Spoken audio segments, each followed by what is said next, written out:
Então vamos lá, boa noite a todos, sejam bem-vindos.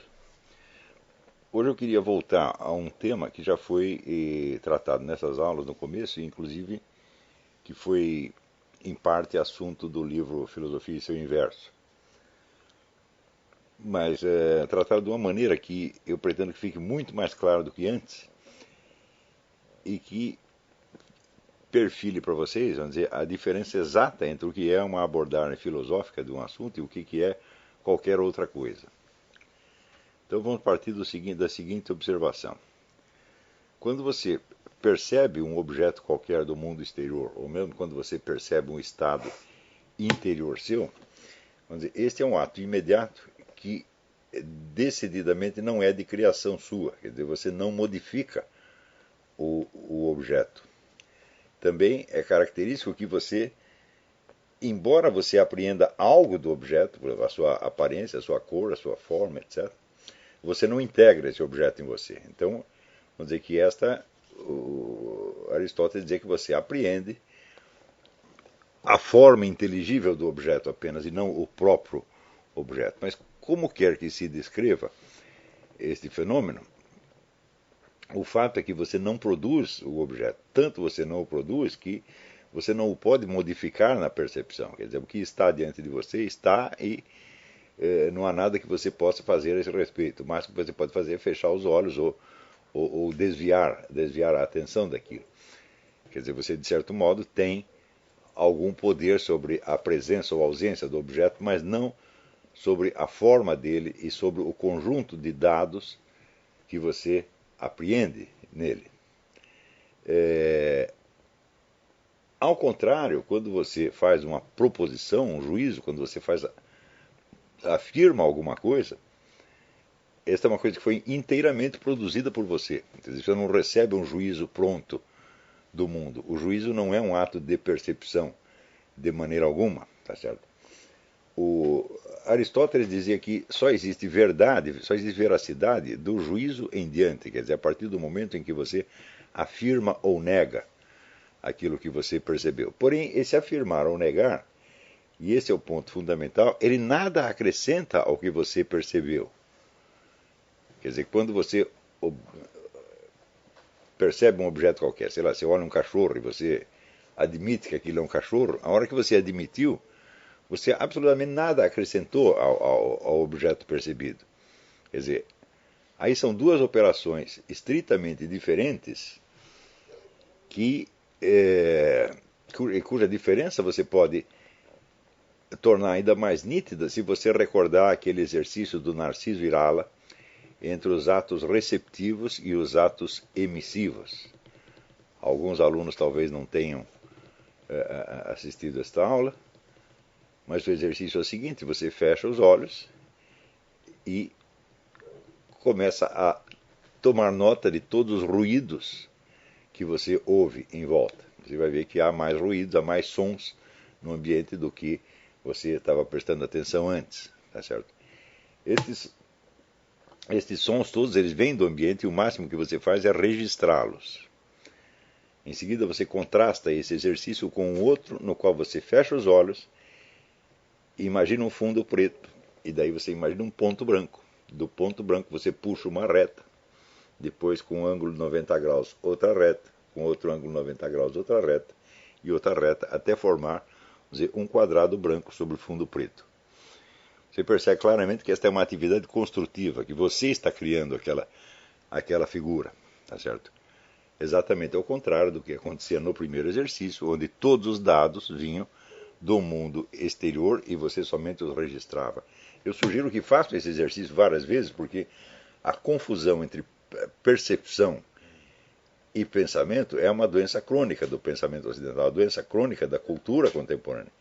Tá certo? E quem quer que tenha feito esse exercício percebe, vamos dizer, o erro filosófico monstruoso que existe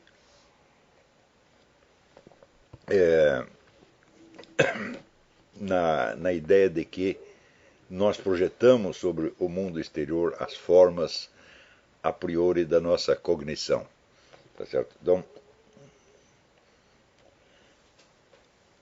se nós projetássemos, quer dizer, se fosse uma coisa que vem de nós nós deveríamos poder modificar isso de alguma maneira. Tá certo? Nós deveríamos poder manipular as formas percebidas como manipulamos as formas imaginadas e pensadas. E o fato é que nós não conseguimos.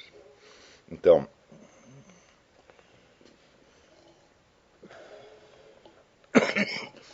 além dessa diferença, existe uma segunda. A percepção é inteiramente subjetiva, é intransferível e intransmissível. Quer dizer, quando você dá uma martelada no seu dedo, só dói no seu dedo, não no do vizinho. O que quer que você perceba, você está limitado à fronteira do seu corpo e, como tal, não é transmissível. O que você pode transmitir através de um símbolo, uma informação a respeito. Mas você transmite a informação a respeito da percepção e não a percepção. Quer dizer, você fala a respeito, ou você alude a esta percepção de alguma maneira, mas você não tem como transferir para o próximo a experiência viva da percepção que você teve. Tá certo? Por outro lado, as afirmações, os juízos que você faz, podem ser elaborados sob a forma do pensamento lógico para formar provas que são socialmente cogentes ou obrigatórias. Quer dizer, você desenvolve um raciocínio, oferece uma prova lógica e quem acompanhou o seu raciocínio está, em princípio, está moralmente obrigado a aceitar a veracidade da sua prova dentro dos limites daquilo que ela se propôs.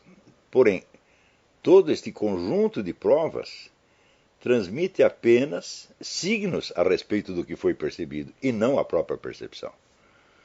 De maneira que existe sempre este abismo intransponível entre a percepção da realidade efetiva, da realidade vivente, e o discurso que você desenvolve sobre ela. E é importante entender que o discurso nada acrescenta ao que foi percebido. Quer dizer, o ato, por exemplo, de assentimento, de concordância, de você reconhecer a veracidade do que foi percebido, não acrescenta nenhum dado ao conteúdo da percepção. Ele apenas modifica retroativamente a sua atitude perante aquilo que foi percebido, ao qual você pode dar mais valor, menos valor, mais significado, menos significado, ao qual você pode conferir a qualidade de ser uma realidade ou de ser uma mera aparência, etc, etc. Mas com tudo isso você nada acrescentou.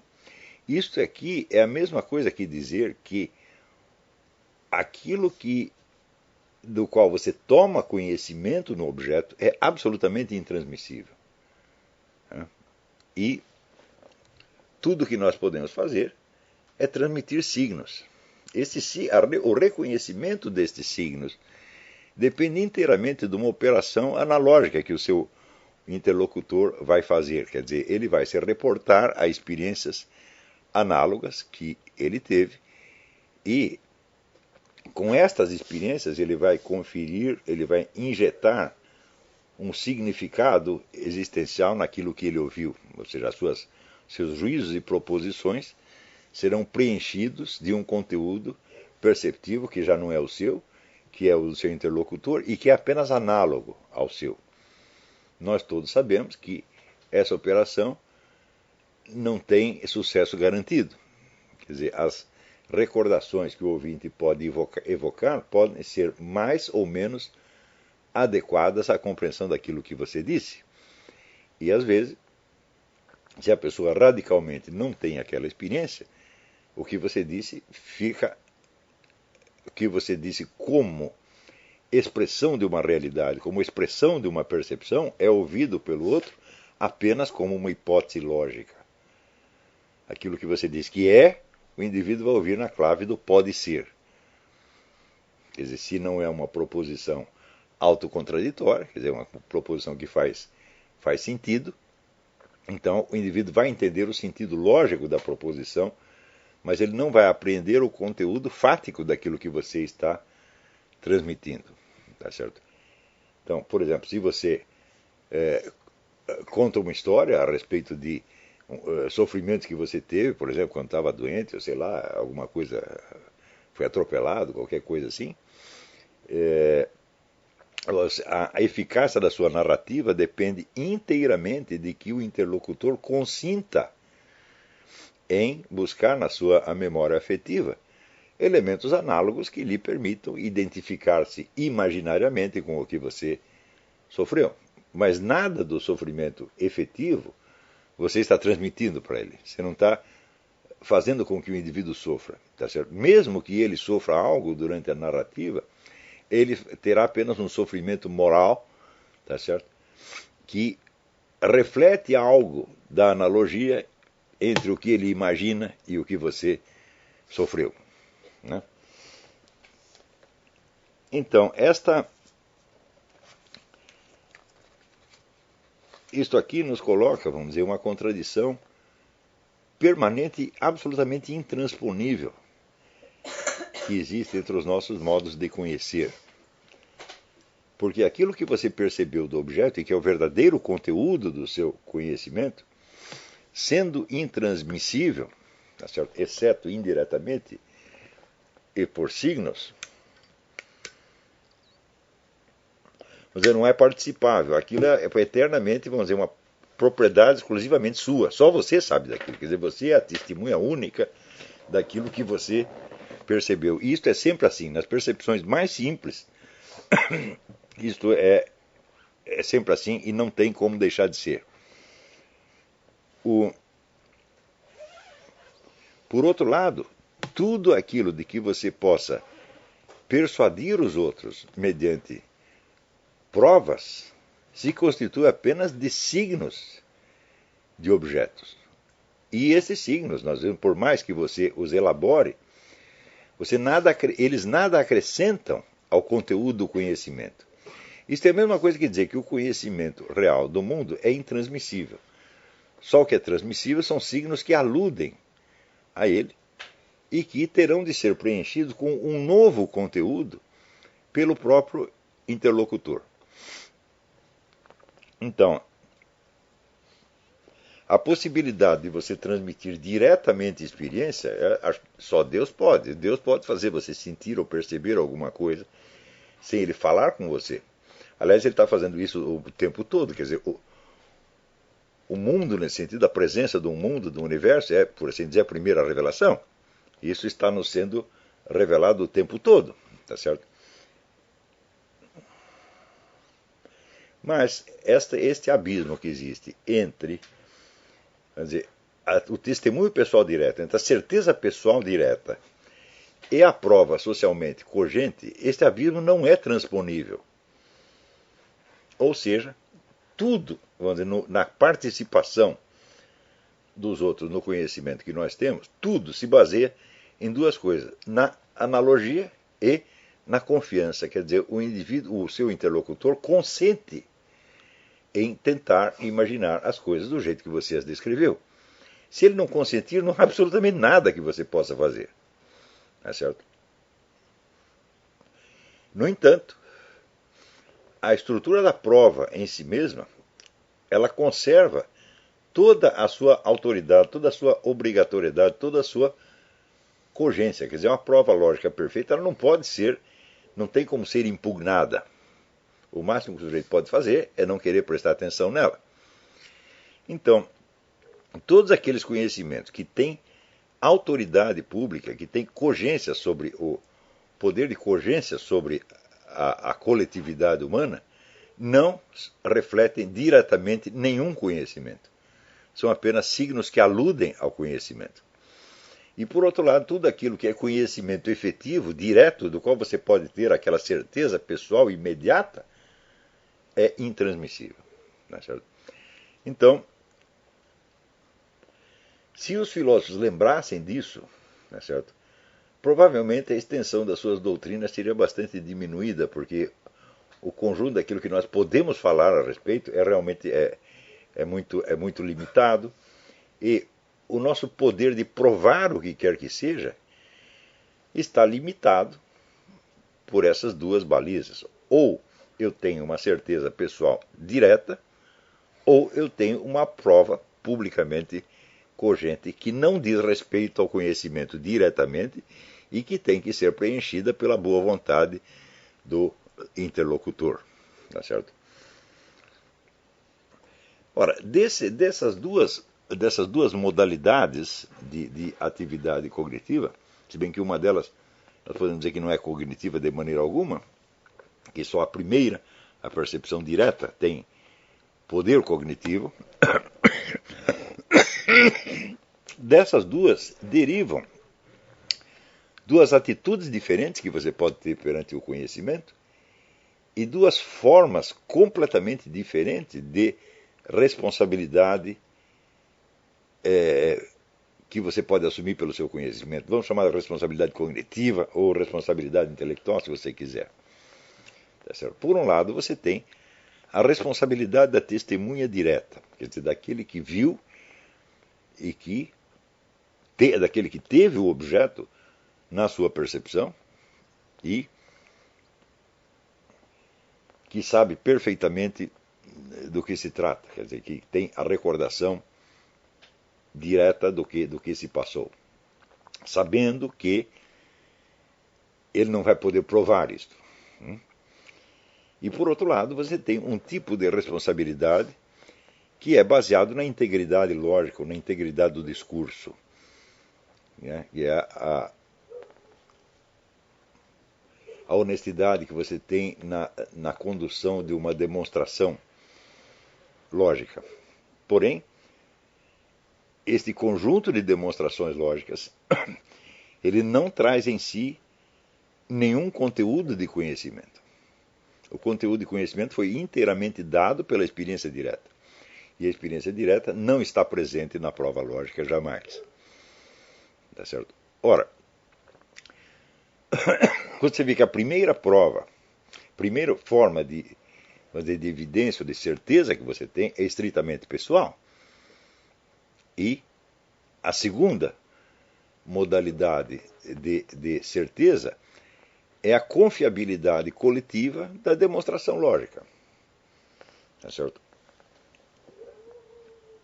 Você pode subir da primeira dessas formas à segunda na medida em que você consiga apreender da sua experiência direta conceitos descritivos adequados, tá certo? E a partir deles você elaborar algum tipo de prova. Mas da segunda modalidade você não pode voltar à primeira. Ou seja, nenhuma demonstração lógica do mundo, por mais perfeita que seja, ela pode por si lhe devolver o objeto de experiência a qual ela se refere. Ou seja, a experiência terá que ser buscada por uma maneira que é diferente da prova lógica. Você vai ter que apelar para a memória, para a analogia, para alguma coisa assim. E são justamente essas operações que preencherão de conteúdo real a prova lógica. Porém, todo esse conteúdo é puramente analógico. Ou seja, a validade de toda e qualquer demonstração lógica que não seja puramente formal e que pretenda se referir a fatos do mundo, esta validade é sempre puramente analógica e nada mais. Então,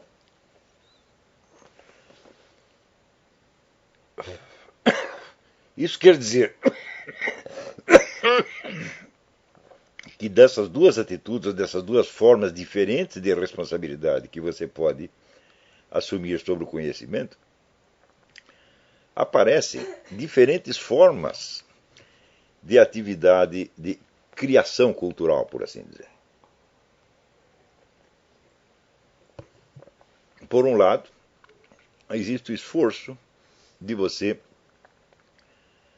conceptualizar, ou pelo menos simbolizar a sua experiência da maneira mais direta e exata possível, apelando o quê? Para a identidade da estrutura humana e para a possibilidade que o seu interlocutor consiga imaginar uma coisa semelhante àquilo. Ou seja, você apela ao testemunho, você é a testemunha direta e você apela, vamos dizer, à memória e à sinceridade de outras testemunhas.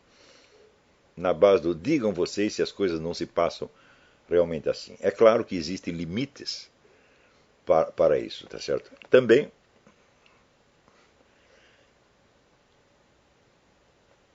É claro que, a partir do momento em que se forma uma identidade, uma concordância entre esses dois testemunhos, o testemunho direto e o testemunho analógico do interlocutor, pode haver uma imensa diferença de interpretações a respeito. Ou seja, os juízos que você pode extrair dessa experiência são muito diversos. Isso se observa, sobretudo, na literatura de ficção, na poesia, onde um conjunto de impressões representado simbolicamente da maneira, vamos dizer, mais fidedigna possível, pode ser compreendido por um interlocutor que vai tirar consequências diferentes daquilo. Ou seja, de um mesmo conjunto de percepções e dos símbolos que a representam, podem sair muitos juízos diferentes. Isso é a mesma coisa que dizer que só existe comunicação da experiência num nível que é pré-judicativo ou pré-preposicional. É um nível que, vamos dizer, é puramente narrativo, tá certo? Ou simbólico. E que, a partir do momento onde você deseja uma prova lógica, você está necessariamente se afastando dessa experiência originária, ou pelo menos você está desenvolvendo apenas uma das inúmeras possibilidades de juízos que podem sair dali, excluindo todas as outras. Tá certo? Isso mostra para nós a origem de dois estilos completamente diferentes que a filosofia toma ao longo dos tempos. A filosofia que apela, vamos dizer, ao testemunho íntimo do interlocutor e aquela que apela à coerência do discurso. A primeira se aproxima muito da experiência direta e ela tem, evidentemente, um conteúdo fático inegável, um conteúdo fático bastante convincente ou persuasivo de alguma maneira, mas ela não prova absolutamente nada porque você depende inteiramente da boa vontade do seu interlocutor. Ele está livre para acreditar em você ou não. No segundo caso, quando você tem a prova lógica, tá certo? A prova lógica ela tem um valor por si, ela não pode ser contestada, tá certo? Ela tem uma autoridade por si, mas o conteúdo fático dela é puramente analógico e às vezes é nenhum. E quanto mais perfeita a prova lógica, mais você está se afastando do conteúdo experiencial direto. Tá certo? Então, essa dificuldade é realmente intransponível. E o fato de que nós possamos transitar entre uma dessas formas de abordar e a outra é quase um milagre. Tá certo? Mas esse milagre só se realiza por causa de um fator que está presente na primeira dessas formas de conhecimento, que é, vamos dizer, a compreensão humana e a evocação que o interlocutor faz das suas experiências analógicas. Em última análise, tudo vai depender disso. Até a própria prova lógica acaba dependendo disso. Tá certo? Ora, não é necessário dizer que dessas duas abordagens, uma se atém o mais possível ao mundo da experiência pessoal direta. Quer dizer, um indivíduo expressa a sua experiência e ele apela a que os outros refaçam mentalmente, imaginariamente, ou através da memória, a mesma experiência. Ou seja, é uma comunicação que depende inteiramente da honestidade pessoal e direta na comunicação. Você não pode forçar ninguém a entender ou a admitir o que você está dizendo. Tá certo? E no outro caso, você tem a cogência, a autoridade de uma prova lógica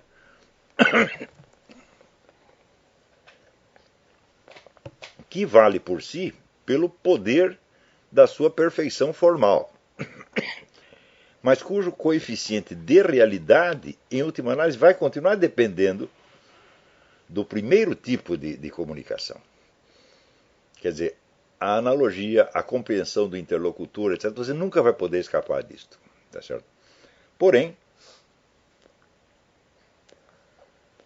é justamente para tentar escapar disso que, de um tempo para cá, muitos filósofos e cientistas têm se esforçado para encontrar sistemas de provas lógicas cada vez mais perfeitos e que apelem cada vez menos, vamos dizer, à experiência direta subjetiva. O ideal, nesse sentido, seria um discurso totalmente impessoal. Ou seja, um discurso tão aperfeiçoado que ele não dependesse de nenhum testemunho humano. Mas, por um lado, isto é impossível. E, por outro lado, o sistema de provas lógicas assim desenvolvido, ele tem cada vez mais autoridade sobre a sociedade.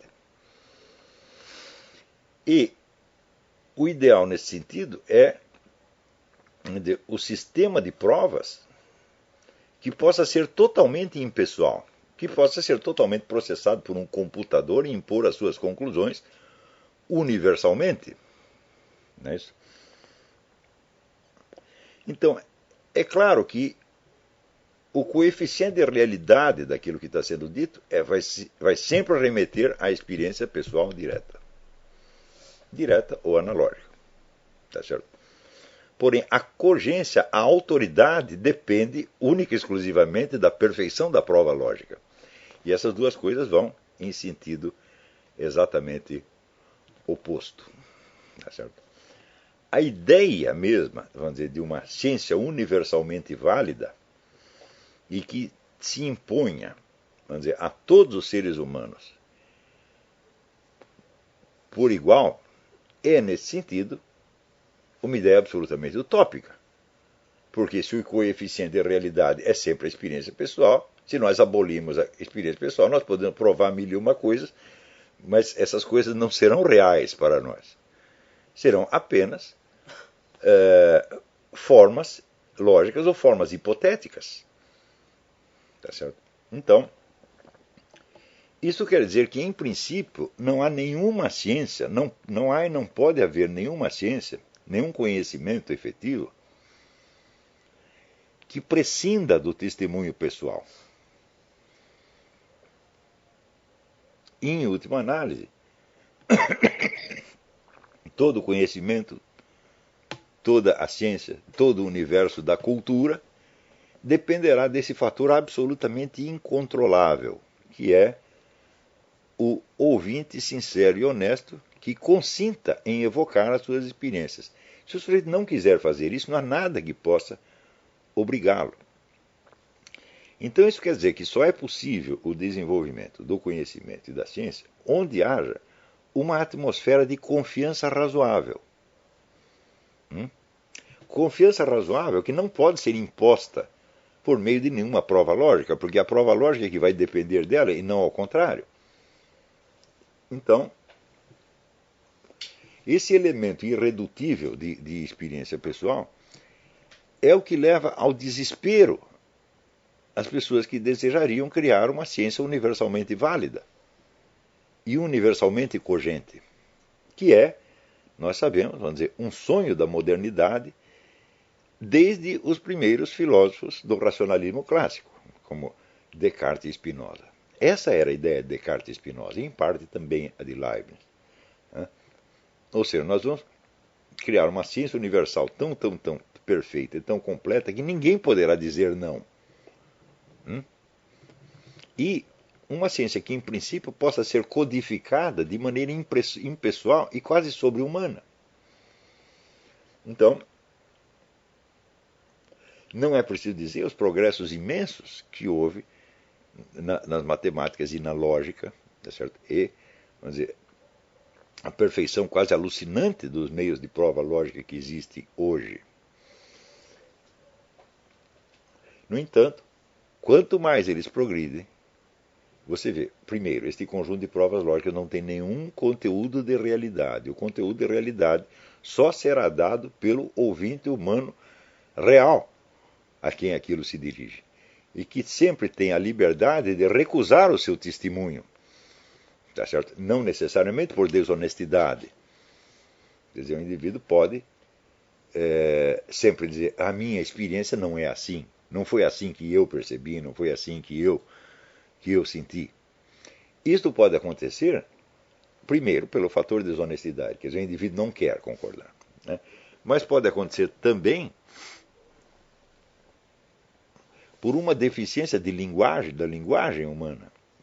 Ou seja, ninguém conseguiu expressar aquela experiência de uma maneira que, por assim dizer, tocasse o coração de todo mundo uniformemente. Sempre vai haver uma diferença qualquer. Né? Hoje nós sabemos que os padrões de percepção dos indivíduos se formam muito cedo na vida e limitam o seu foco de atenção a determinados tipos de experiências e o tornam cego ou insensível para outras. Então, às vezes, isso pode ser intransponível. Quer dizer, o indivíduo que não aprendeu a sentir determinadas coisas quando era pequenininho, ele dificilmente conseguirá senti-las mais tarde. Tá certo? Então, existem diferenciações culturais, por exemplo. Tá certo? Uma certa cultura pode ter desenvolvido nos seus membros uma sensibilidade muito grande, por exemplo, para determinadas cores, de diferenciação de nuances de cores, para as quais o membro de uma outra cultura ficará totalmente indiferente. Não é isso? Isso quer dizer que a experiência pessoal direta daquele indivíduo terá certos dados que para um outro são incompreensíveis e que são inimagináveis. Só são imagináveis hipoteticamente, ou seja, não como experiência, sim como conceito apenas. Quer dizer, esses indivíduos da outra cultura terão uma compreensão puramente lógico-hipotética daquilo que para o outro é um conteúdo direto de experiência. Isso acontece na vida diária, não só de cultura para cultura, mas de indivíduo para indivíduo. Às vezes nós sabemos como é difícil fazer um outro entender o que se passou conosco. Quer dizer, nós explicamos, o camarada não entende. Né? E nisso aí interfere também, vamos dizer, os padrões de simpatia ou de antipatia que estejam em vigor numa certa cultura, num certo meio. Ou seja, a verdade da experiência, a verdade do conhecimento, o conteúdo do conhecimento é muito difícil de transmitir e ele depende de condições culturais, sociais e psicológicas que não são fáceis de você obter. Quer dizer, você criar uma atmosfera de confiança e de, por assim dizer, de comunicação intersubjetiva eficiente é uma coisa que pode falhar completamente. Você vê, onde você vê qualquer discordância na sociedade, isso não quer dizer que as pessoas pensem, só que elas pensam diferente, mas pode ser que elas estejam percebendo as coisas de maneira diferente e às vezes não há como você fazer as duas participarem da mesma experiência. Quer dizer, percebem diferente, sentem diferente, recordam diferente. E o poder que a linguagem humana tem de interferir sobre isso é bastante limitado. Né? Então, este coeficiente de subjetividade individual intransponível, que está no fundo de todo o conhecimento humano, leva ao desespero aqueles pensadores e teóricos que desejariam criar uma ciência universal, universalmente cogente, quer dizer, obrigatória para todos. Vocês viram que nós estamos na época em que o grande sonho é o da chamada teoria final, que consiga unificar perfeitamente, né, a mecânica quântica com a relatividade de Einstein e dar uma explicação geral e final sobre o conjunto da natureza. Esta coisa já falhou 1000 vezes e vai continuar falhando, evidentemente. Né? Mesmo que consiga criar a teoria geral, vamos dizer, a sua aplicabilidade a todos os domínios da existência e do conhecimento é altamente problemática. Mas o que me chama a atenção não são essas dificuldades. O que me chama a atenção é a persistência do sonho da ciência universalmente explicativa e, portanto, da ciência investida de total autoridade, autoridade universal. Então,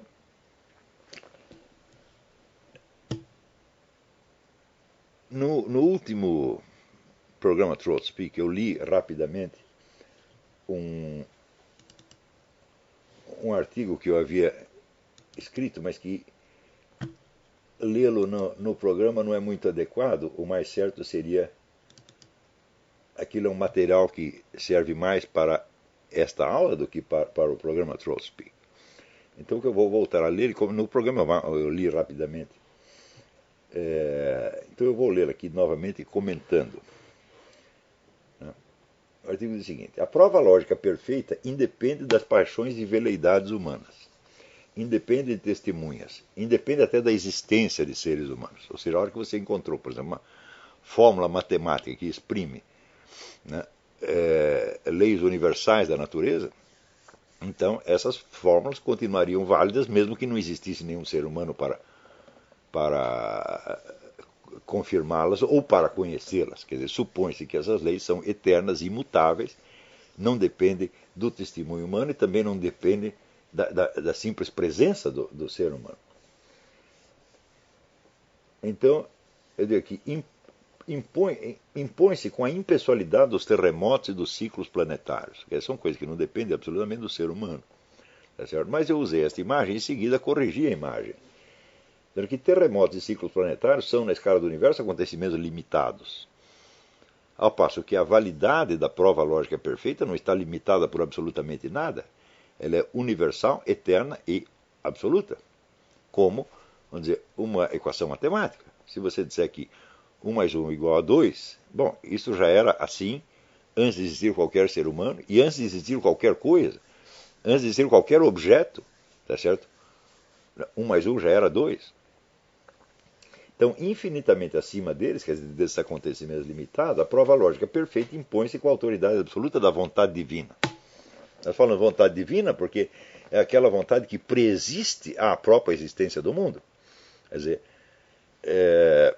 quando Cristo diz os céus e a terra passarão, mas as minhas palavras não passarão, é isso que ele está dizendo. Quer dizer, Cristo o que é? Cristo é o Logos, é a inteligência divina, né? E o conjunto de leis que compõem o Logos é absolutamente imutável.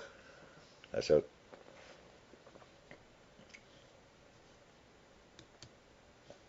Aquele que dispõe de uma prova lógica perfeita pode aceitar a discordância como um fato, não como um direito. Por exemplo, se você está crente de que 1 mais 1 igual a 2, você pode até aceitar que alguém não compreenda isto. Tá certo? Mas você não pode aceitar que ele tem o direito de dizer que é 3, ou que é 5, ou que é 6,5. Em última instância, ele explicará toda divergência como fruto da ignorância ou da perversão, e mais dia menos dia desejará suprimi-la pela doutrinação ou pela força. Ou seja, onde você tem a prova lógica perfeita, eu digo, qual é o seu coeficiente de tolerância para com as pessoas que não concordam com aquilo? E num primeiro instante você pode tolerar, porque você está em minoria, então você sabe aquela verdade universal, você é o portador da verdade universal, mas existem pessoas que não compreendem aquilo e que, por não compreenderem, não aceitam. Tá certo? Então enquanto você não tem meios de você impor a sua verdade universal, você pode concordar, pode aceitar que haja divergência, mas nunca você vai concordar que isto é um direito, que isto é certo. Você nunca vai poder concordar que o falso é verdadeiro ou que o errado é certo. Aqui. Felizmente, provas lógicas perfeitas só existem no domínio puramente ideal. Não dizem respeito às realidades do mundo. Pelos motivos que nós acabamos de ver. Quer dizer, essa frase solta no artigo, eu não sei nem se ela vai funcionar, mas para vocês que estão ouvindo essa aula, vocês estão entendendo perfeitamente o que eu quis dizer ali. Quer dizer, que as realidades do mundo, para você conhecê-las, é absolutamente necessário que você esteja no mundo. Então você é testemunha direta dos fatos do mundo. Não de todos, mas de alguns. E desses uns você pode dar testemunho direto, e esse testemunho direto é o conteúdo efetivo do seu conhecimento. a forma verbal que assume o seu testemunho nada acrescenta ao conhecimento. Aliás, até exclui alguma coisa dele. Quer dizer, sua expressão verbal dos fatos nunca será perfeita, né, ao ponto de dar conta completamente desses fatos. Tá certo? Mesmo a ciência mais exata admite que o seu reino não é o das verdades definitivas, mas o das probabilidades e incertezas. Bom, esse é o ponto em que estamos hoje com a mecânica quântica. Isso não impede, no entanto, que muitos cientistas continuem sonhando com a teoria final, a explicação unificada e cabal da natureza e de tudo quanto existe dentro dela, o que inclui necessariamente o ser humano com todos os seus pensamentos, desejos, emoções, crenças e valores. Ou seja, no estado em que estamos até agora, nós não temos essa teoria universalmente explicativa. Mesmo quando você acredita ser o detentor de uma ciência divina, quando você recebeu uma revelação, não, as pessoas que acreditam na Bíblia acreditam que ali você tem leis universais. Mas essas leis universais são juízos universais normativos que nada dizem sobre as situações particulares e concretas nas quais você terá que, entre aspas, aplicar esses preceitos. Né? Os devotos desse ideal, quando falam dele, apressam-se em reconhecer que, aspas, ainda estamos longe, fecha aspas, de alcançá-lo. Isso é universal, quer dizer, todos os buscadores da teoria final unificada dizem, ainda falta muito, vai ser muito difícil. Mas a aparente modéstia dessa confissão esconde a fé inabalável de que ele será alcançado. Se o sujeito diz, ainda estamos longe, quer dizer que existe um impedimento prático, uma dificuldade, tá certo? Que ao longo do tempo deverá ser superada. Se o sujeito acreditasse que essa teoria geral é impossível, ele não diria ainda estamos longe. Ele diria é inalcançável.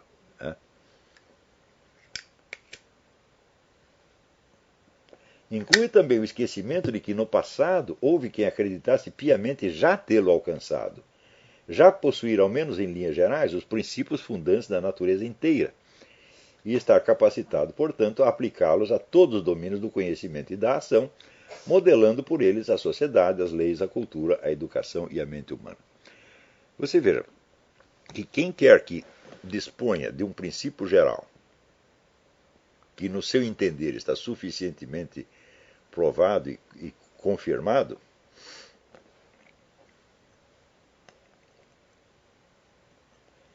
ele tem na sua mão, vamos dizer, uma autoridade, a autoridade científica. Então, uma vez que ele está de posse dessa autoridade, ele pode reconhecer que existem discordâncias, mas não que essas discordâncias são legítimas. Elas são devido à ignorância, à perversão, à má vontade, etc, etc.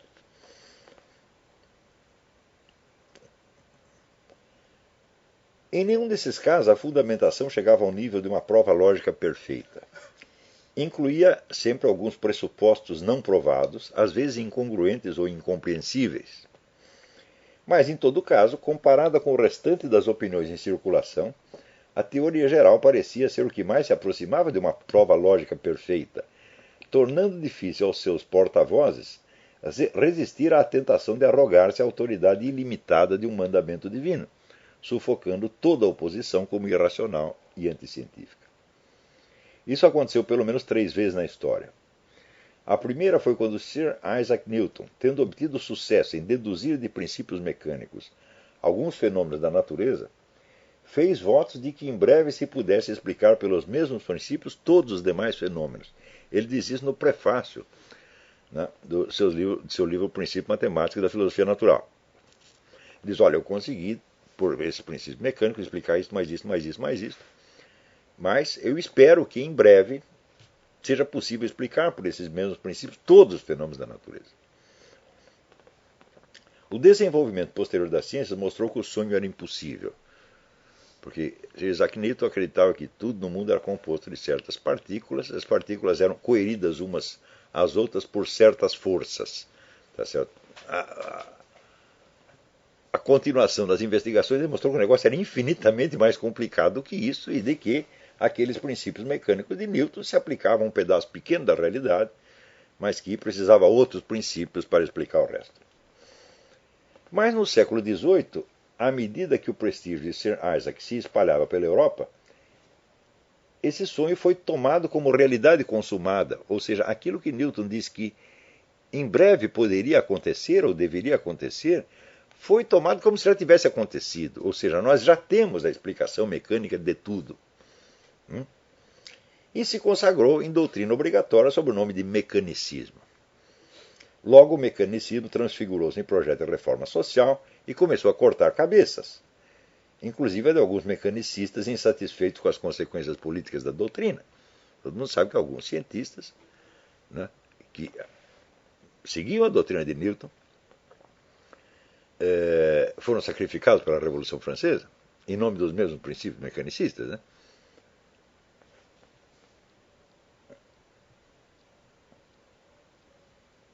A segunda vez foi quando a doutrina evolucionista de Charles Darwin, mal acabada de ser publicada, e embora não fosse nem mesmo a teoria de tudo, e sim apenas uma explicação abrangente da variedade dos seres vivos, já foi aplaudida como chave geral da história humana e fundamento científico tanto da guerra de raças quanto da luta de classes. Isso foi feito eminentemente por Herbert Spencer. Herbert Spencer foi o filósofo que transformou, vamos dizer, a teoria biológica da evolução numa teoria geral, vamos dizer, da existência e do processo histórico-social, tá certo? E também a base de toda filosofia moral. Se bem que não se pode dizer que Herbert Spencer tem apenas elaborado aquilo que ele leu na teoria de Darwin, porque ele havia antecipado Darwin sobre certos aspectos, que certos elementos da teoria da evolução ele já havia enunciado antes de Darwin. Adotada com ligeiras modificações pelos dois regimes totalitários que disputavam o poder no mundo no início do século XX, serviu de fundamento ideológico à matança organizada de uns 200 milhões de seres humanos. Na verdade, mais, se você computar as duas guerras, né, e mais a matança de civis pelos seus próprios governos, a coisa vai ilimitada, porque nós temos 120 milhões do comunismo, mais 20 milhões do nazismo, mais alguns milhões de outros regimes totalitários menores, e mais as duas guerras, passou dos 200 milhões já. A terceira, que se entremescla à segunda, foi a proclamação do marxismo como suprema explicação científica da evolução histórica e, no dizer de Jean-Paul Sartre, a filosofia insuperável do nosso tempo. Deu no que deu. Você vê que nesses três casos, você tem a impessoalidade de um conjunto de provas lógicas com a pretensão de impor-se uniformemente a todos os seres humanos. E não se pode dizer que essas teorias façam isso sem nenhuma autoridade. Alguma autoridade elas têm. Tá certo? Mas é o tipo de autoridade que só vigora coletivamente. Porque individualmente, para cada indivíduo que ouve aquilo, qual é o conteúdo de realidade que ele vai preencher, com que ele vai preencher aquilo? Depende da sua experiência pessoal, depende da sua imaginação, depende da sua memória. Em suma, alguns podem dar testemunho em favor dessas teorias e outros vão dar testemunho em favor da sua contestação. Ou seja, na esfera da concordância individual, quer dizer, a variedade é muito grande. Mas, na esfera pública, vamos dizer, a uniformidade da prova se impõe por igual a todo mundo. Nesses três casos, é inócua a tentativa piedosa de cavar um fosso intransponível entre o núcleo puramente científico dessas teorias e os seus efeitos históricos sociais maléficos, atribuindo estes últimos exclusivamente à distorção ideológica superveniente e à contaminação da pseudociência. Teorias científicas não descem prontas do céu das ideias puras. Todas trazem, no fundo, algum elemento ideológico, por discreto e indesejado que seja, o qual cedo ou tarde acaba por subir à superfície da história, como as paixões rejeitadas sobem do inconsciente e acabam por engolfar a personalidade. Ou seja, é claro que por trás de toda a teoria geral do universo existe um projeto de poder universal. Isso é a coisa mais óbvia do mundo.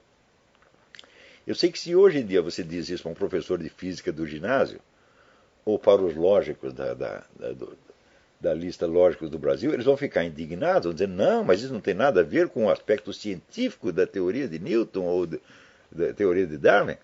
Tá certo? Tem ideologia uma coisa e ciência outra. Bom, idealmente sim, quer dizer, nós compreendemos o conceito de ciência independentemente do conceito de ideologia. Você não precisa do conceito de ideologia para entender o que é ciência e vice-versa. Porém, na prática, esses dois elementos sempre aparecem mesclados. No caso de Newton, quer dizer, o projeto de poder é evidentíssimo. Porque, olha aqui, Newton não concebeu a sua teoria gravitacional só para explicar determinados fatos da natureza, embora ela ainda seja ensinada assim à população ginasiana, mas como parte de um projeto abrangente de destruir o cristianismo trinitário e substituí-lo por uma religião da unidade absoluta, de inspiração esotérica, vagamente parecido com a unidade absoluta islâmica. É preciso ser muito sonso para não notar aí o alcance da ambição totalitária subjacente. Tá certo? Então, quando o economista Sir John Maynard Keynes comprou um lote de escritos de Newton, que tinha ficado escondido durante séculos, né, e descobriu que a maior parte da ocupação de Newton era assim, interpretações, não era física, era nem matemática, eram interpretações bíblicas e estudos de alquimia. Tá certo? Bom, a simples revelação disso já mostrou que a imagem de Newton tinha sido falsificada ao longo dos séculos. Hoje já está bem mais corrigida, existe uma série de biografias que corrigem isso. Né? A mais famosa delas chama-se The Last Sorcerer, o último feiticeiro. Ou seja, Newton não era um cientista profissional puro no sentido que os caras definiram depois, mas era eminentemente um reformador teológico, alguém que queria modificar a religião universal. Quer dizer, um sonho de poder maior do que esse é impossível, né? Ele quer modificar toda a religião trinitária do Ocidente e instaurar uma nova religião baseada na unidade absoluta.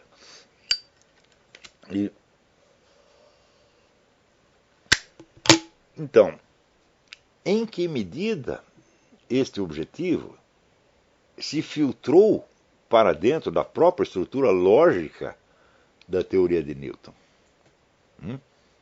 Bom, eu acredito que essa filtragem pode ser comprovada através de certas noções, vamos dizer, hiperbólicas e metafisicamente incongruentes que Newton é obrigado a colocar entre as premissas da sua teoria para depois desenvolver o resto. Entre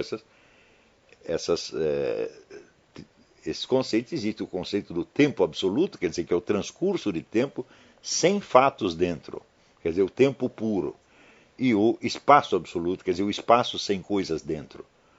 Tá certo? São coisas que não existem, são noções até autocontraditórias.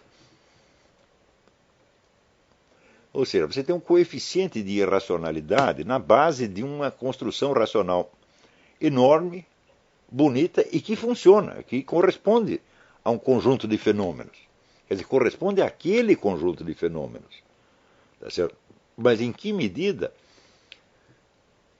o conjunto de fenômenos que corresponde à descrição que deles foi dada na teoria fundamenta esses conceitos de base que estão lá? Quer dizer, são premissas falsas que foram usadas para, em cima, construir uma descrição verdadeira. Isso é sempre possível.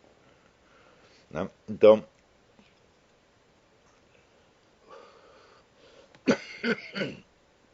não quer dizer que de premissas falsas sempre decorram consequências falsas. Não. De premissas falsas misturadas com outras premissas pode sair uma descrição perfeitamente funcional da realidade, como de fato aconteceu.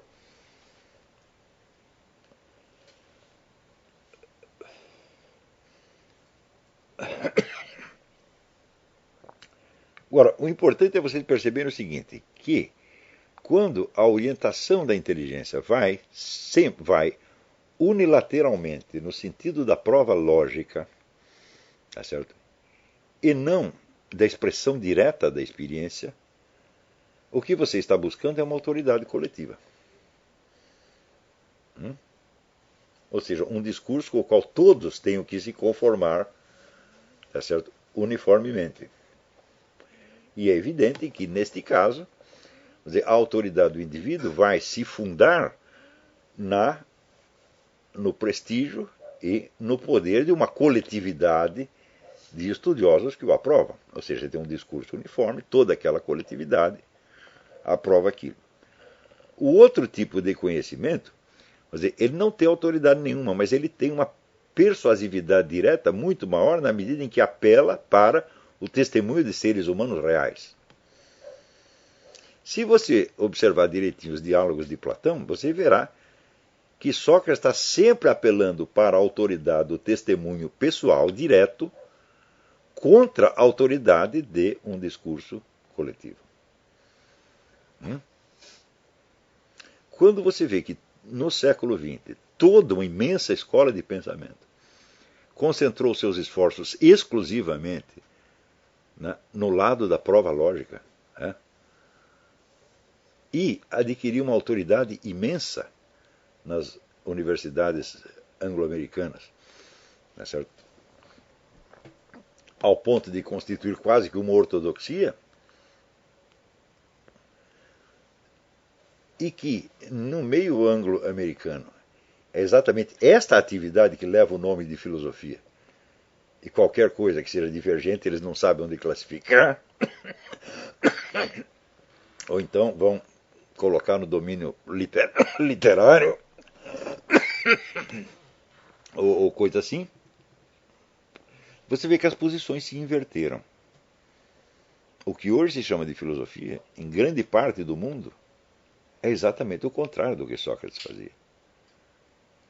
A filosofia, ela, na sua origem, ela não visa a criar nenhum discurso universalmente válido que possa se impor a todos os seres humanos. Ela visa, ao contrário, a despertar a consciência de cada um para dar o seu testemunho pessoal direto. Tanto que o confronto de Sócrates com a autoridade reflete exatamente isto. Você vê quanta água precisou correr para que as posições se invertessem.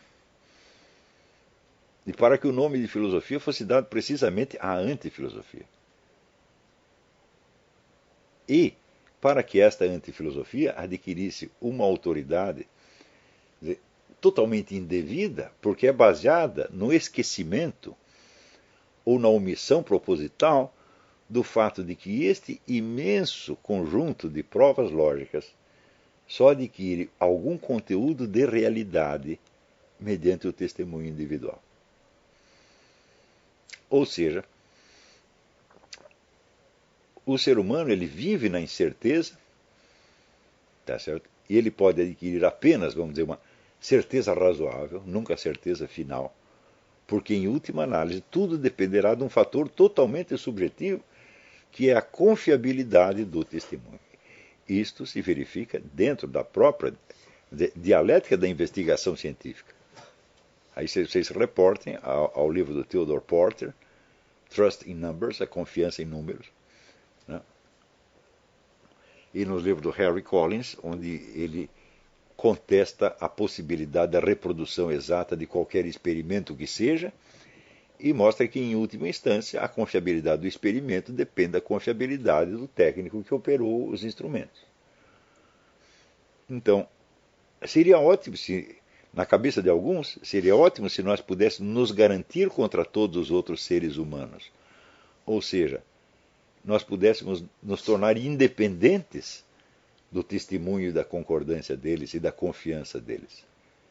Neste caso, as relações não seriam mais baseadas na confiança, mas seriam baseadas, vamos dizer, na autoridade universal, impessoal e divina de um discurso que se impõe a todos. Só que é evidente que esse sonho do discurso universalmente coerente que se impõe a todos e que nos torna superiores à necessidade de cativar a confiança dos outros é um sonho absolutamente psicótico. E é esta a situação em que estamos hoje. Vamos fazer um intervalo, daqui a pouco a gente volta.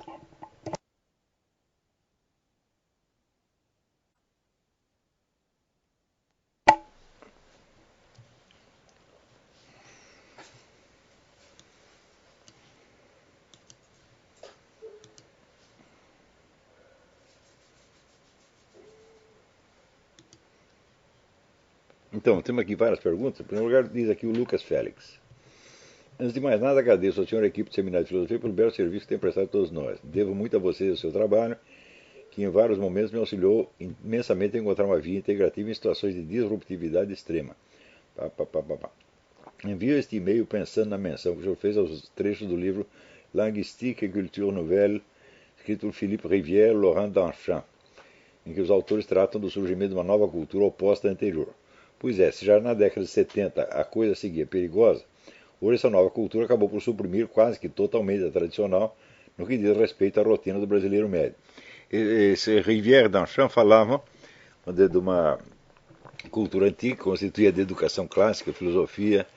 Eu não me lembro o tripé que ele colocava: educação clássica, filosofia e uma nova cultura definida por informática e música pop.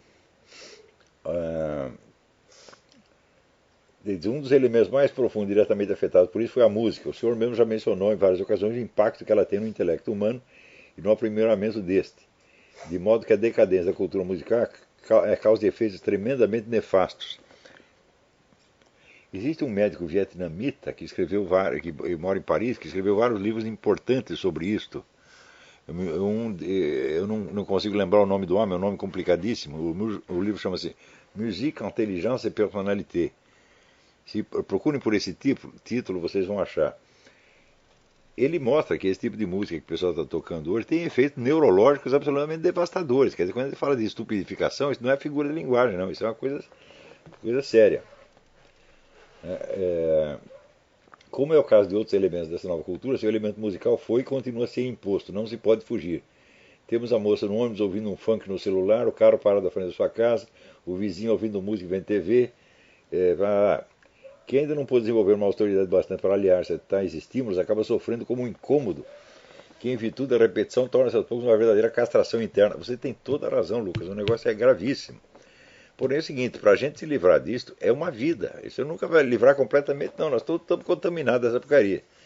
Quer dizer, quando você se livra desse mal, você não mudou o seu passado, ele continua lá de alguma maneira. Né? O que eu posso dizer é o seguinte: não adianta você ter pressa, tá certo? Não existe nenhuma fórmula disciplinar que possa mudar isso. Isso é um processo que vai levar 20 ou 30 anos até você sentir uma relativa independência dessa coisa toda. Né? Afinal de contas, não se trata só de você se livrar de uma atmosfera sonora, mas de um conjunto imenso, vamos dizer, de cacoetes mentais, linguísticos, de reações pessoais. É uma, vamos dizer, uma aventura, o exercício da liberdade da consciência. Quer dizer, não é uma coisa que as pessoas não estão muito acostumadas. No seguinte sentido, que todo o ambiente está ensinando você a ser assim, assim, ou assado. Mas você, de fato, não é obrigado a ser assim. Você pode fazer outras escolhas e você pode, até certo ponto, criar você mesmo de uma outra maneira. Você dar uma outra educação para você mesmo, você ser diferente daquilo que você foi programado para ser.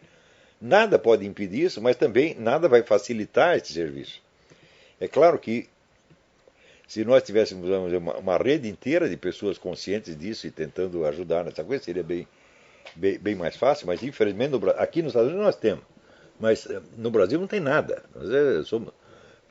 Tem um grupinho aqui, um grupinho ali. Né? De modo que eu não vejo uma solução a curto prazo para isso. Eu, quando coloquei aquelas canções no site do seminário, foi em parte sugerindo que você crie uma nova atmosfera musical para você mesmo, né, preenchendo a sua memória com outros elementos e se apegando a eles, em vez de se deixar levar pela atmosfera sonora do ambiente. Mas eu reconheço que isto é pouca coisa, tá certo?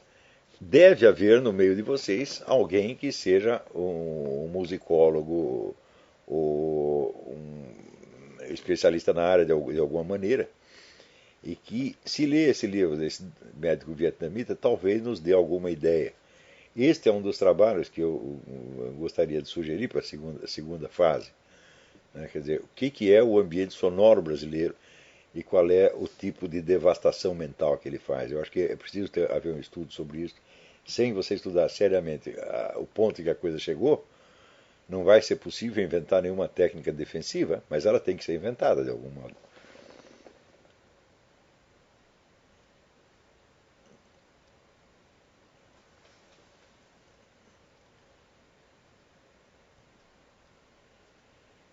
Miriam pergunta como e por que as ideias mecanicistas se opunham aos ideais da Revolução Francesa. Não, ao contrário.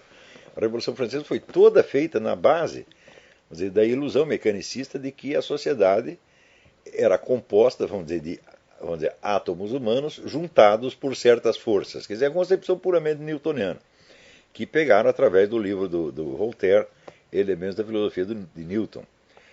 Então, esta concepção da sociedade, vamos dizer, como uma máquina que podia ser planejada e reformada, e foi isso uma das inspirações da Revolução Francesa. Os discípulos de Newton, exatamente, como Voltaire, por exemplo. Aqui tem uma pergunta, que diz que alguns discípulos de Newton foram castigados. Não, dentre os discípulos de Newton, nem todos concordaram com as consequências políticas que se extraíram da filosofia mecanicista. Como todo movimento, ele tem os seus dissidentes internos. Lavoisier, por exemplo, foi castigado, foi um dos inumeráveis cientistas que foram presos. Isso não quer dizer que discordassem da teoria geral, mas não aceitavam as consequências políticas. É como no regime soviético, a maior parte das vítimas eram comunistas, né?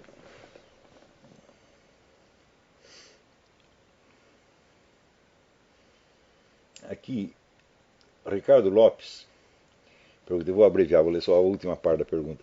Se o conhecimento da realidade repousa, entre outras coisas, na possibilidade do testemunho fidedigno humano, e se a fidedignidade do testemunho é em si problemática, a filosofia não deve principalmente buscar criar ou melhorar o testemunho humano? Batata, você acertou na mosca, mas é exatamente isso que nós estamos fazendo aqui. Aquilo que eu chamo método confessional é exatamente isso. Quer dizer, você puxar, vamos dizer, da experiência a mais direta e íntima e verdadeira possível os conceitos descritivos que você vai usar sobre a realidade. Eles não terão força probante, porque não se trata de teses a ser demonstradas, a ser provadas. A prova aqui tem muito pouca importância. Na prova, aliás, ela é impossível fora da atmosfera de confiança e comparticipação, vamos dizer, compreensiva na experiência. De maneira que não estamos tentando provar nada. É exatamente como Sócrates. Sócrates não prova nada, ele apela ao testemunho das próprias pessoas que estão ouvindo. Testemunho que aqueles que são desonestos ou que são coriáceos, são impenetráveis, não vão aceitar jamais. Mas é o tal negócio, se estivéssemos tentando provar alguma coisa, teríamos já entrado na linha de criar uma doutrina universalmente válida para ser imposta a todo mundo. Tá certo? Que é exatamente o inverso da filosofia. Quer dizer, você criar um discurso coletivo, uniforme, a que todos tenham, vamos dizer, de se curvar, é o objetivo, vamos dizer, da classe científica como um todo. Não de pessoa por pessoa. A maior parte dos cientistas acha que isso é uma estupidez, na verdade, e nunca vai chegar a isso. Mas sempre tem aqueles utópicos que acreditam, vamos dizer, na teoria geral, na teoria final, na explicação final da natureza e tudo quanto está dentro dela. Então, mesmo aqueles que não alcançaram essa explicação final, que alcançaram apenas explicações parciais, grandemente abrangentes, como Newton ou como Charles Darwin, eles estão trabalhando na linha desta uniformização do pensamento mundial. É curioso que isso aconteça justamente na época em que os próprios cientistas tomaram consciência, entre aspas, do caráter provisório de toda a ciência. Quer dizer, o mesmo sujeito que proclama a teoria do Karl Popper, de que não existem verdades científicas definitivas, existem apenas verdades adequadas para um determinado momento, este mesmo sujeito, num outro momento, ele está lá buscando a teoria final. Quer dizer, mas isso faz parte, vamos dizer, da incoerência e da loucura inerentes ao projeto mesmo, vamos dizer, do discurso universalmente abrangente.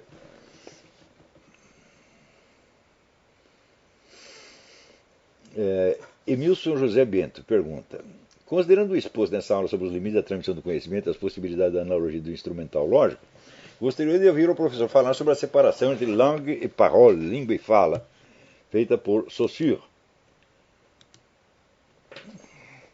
Bom, mas é o seguinte, cá para nós eu acho que a obra inteira do Saussure não vale nada. A simples ideia de que a língua é um sistema e de que nesse sistema uma palavra, o significado de uma palavra, a diferença entre ela e todas as outras, é uma coisa absolutamente utópica. A língua não pode jamais ser um sistema. Né? A língua tem toda e qualquer língua, ela tem, quer dizer, duas forças simultâneas. Uma força unificante, que vai no sentido da sistematização, e uma força diversificante, que vai adaptando a língua à variedade da experiência e, vamos dizer, abrindo esse sistema aparentemente fechado ao impacto da realidade. Lembro-me de comentários do professor sobre Saussure, em várias aulas, pelo menos na aula 19, dizendo que aquilo que é óbvio, mas bem esquecido pela ciência linguística, que está na moda hoje. A relação entre linguagem e realidade, ela mesma faz parte da realidade. A relação entre língua e realidade se dá na realidade e não na língua. Não é isso? Então, se você suprimir a referência à realidade, toda a língua se torna automaticamente impossível. Então, quer dizer, a língua pode ser examinada como um sistema, mas você tem que saber que ela não é um sistema, ela se aproxima do sistema sob certo aspecto e se afasta dele sob outro aspecto. Toda língua tem, vamos dizer, uma tendência unificante e tem uma tendência caótica ao mesmo tempo. E é justamente esta dialética, essa tensão, é que torna a língua um instrumento efetivamente operante. Se fechasse completamente num sistema, meu filho, só seria possível dizer aquilo que já foi dito de alguma maneira. E qualquer experiência nova não teria como entrar dentro do circuito da linguagem.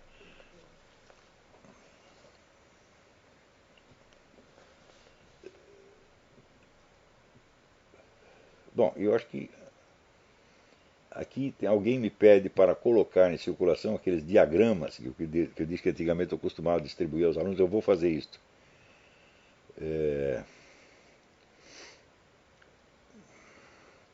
Carlos Lopes pergunta: nós percebemos o objeto nos percebe? Eu digo, bom, o objeto nos perceber é uma característica que faz parte de alguns objetos em particular, especialmente os seres vivos. Né? Se eles não fossem capazes de perceber você, então a reação que você teria a eles é completamente diferente. Então, mas isso é nem todo objeto pode nos perceber. Bom, alguém me pergunta aqui uma opinião sobre Robert Alexy e o direito discursivo. Ora, eu recebi o livro do Robert Alexy que um aluno me mandou já faz tempo, eu não li até hoje. Nada posso dizer a respeito. Assim que eu ler, talvez tenha alguma ideia. Então, por enquanto, é isso aí. Até a semana que vem. Muito obrigado.